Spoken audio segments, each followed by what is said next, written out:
I recently read The Bluest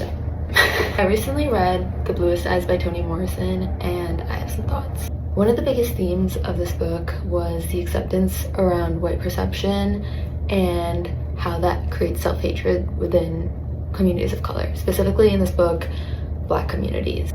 First, I picked this book up because I felt like I had saw so many great reviews of it, and I do recommend. I think it's a really good read.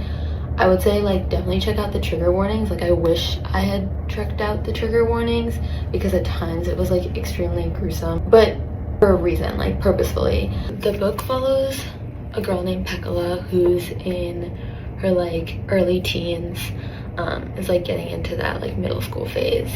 She kind of has this admiration for specific characters with the stereotypical blonde, blue-eyed girl.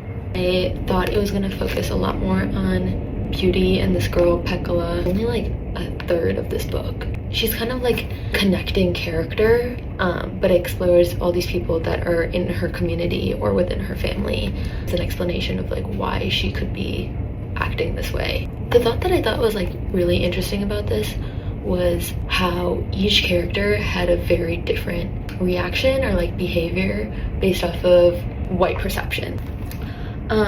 But I thought it was really applicable to all communities of color. This craving of beauty based on a standard outside of your race is extremely destructive. To give this book a rating of a 4.2. I think it was extremely impactful, but it was extremely hard to get through, and I had to put it down a couple times. But I definitely recommend. I think if you're gonna read it, just go into it knowing it's gonna be a heavier read.